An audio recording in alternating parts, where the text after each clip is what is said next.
கர்த்தருடைய பரிசுத்த நாமத்திற்கு ஸ்தோத்திரம். உன்னத பாட்டு 2:1 நான் சாரோனின் ரோஜாவும் பள்ளத்தாக்குகளின் லீலி புஷ்பமா இருக்கிறேன் அப்படின்னு மணவாட்டியாகிய சபை தன்னைத்தானே தாழ்மையோட சொல்லிக்கிறாங்க. கிறிஸ்தவர்களாகிய நம்மளும் இத இயேசுவோடைய தெய்வீகமான அழகுக்கும் அவருடைய குணமாக்குதலுக்கும் ஒப்பிட்டு சொல்றோம்.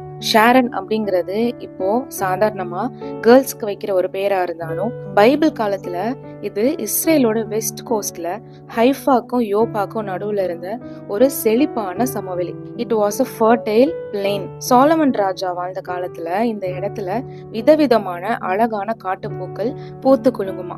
இங்க சொல்லப்பட்டிருக்கிற சாரோன் ரோஜா நாம இன்னைக்கு பாக்குற சாதாரண ரோஜா கிடையாதுங்க. இது முட்களுக்கு நடுவுலயும் வறண்ட நிலத்திலையும் ரொம்ப ஸ்ட்ராங்கா வளர்ந்து இந்த இடத்தையே வாசனையாவும் அழகாவும் மாத்துற ஒரு காட்டு புஷ்பமா.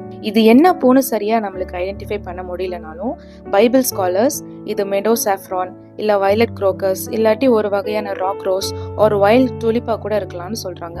அந்த காலத்துல மேய்ப்பர்கள் என்ன பண்ணுவாங்களாம், ஆடுகளும் செம்மறி ஆடுகளும் சம்டைம்ஸ் முள் புதருக்குள்ள மேயும் பொழுது இந்த செடி அந்த ஆடோட உடம்புல ஒட்டிக்குமா. சில சமயம் முள்ளு குத்தி ஆடுகளுக்கு காயமும் ஏற்படும். அப்ப இந்த ஷெஃபர்ட்ஸ் எல்லாம் முட்களுக்கு நடுவுல இருக்கிற அந்த பூக்களை எடுத்து அதை நசுக்கி அதோட சார அந்த ஆட்டோட காயத்துல தடவி இன்ஃபெக்ஷன் ஸ்ப்ரெட் ஆகாம பாத்துக்குவாங்களாம். இந்த பூவை மாதிரி தான் வனாந்தரம் மாதிரி வறண்டு போன நம்மளோட வாழ்க்கைக்குள்ள இயேசு வரும் பொழுது அவர் நம் வாழ்க்கைய அழகாவும் வாசனையாவும் மாத்துறாரு.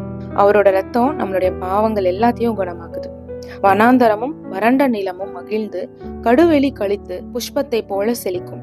இன்னும் உங்களுடைய வாழ்க்கையில தேவனுக்கு அர்ப்பணிக்காத விஷயங்கள் ஏதாவது இருந்தா இன்னைக்கே அதை அவர்கிட்ட ஒப்பு கொடுங்க. சாரோனின் ரோஜாவாகிய கிறிஸ்து நம்மை உயர்த்துவார். ஆமேன்.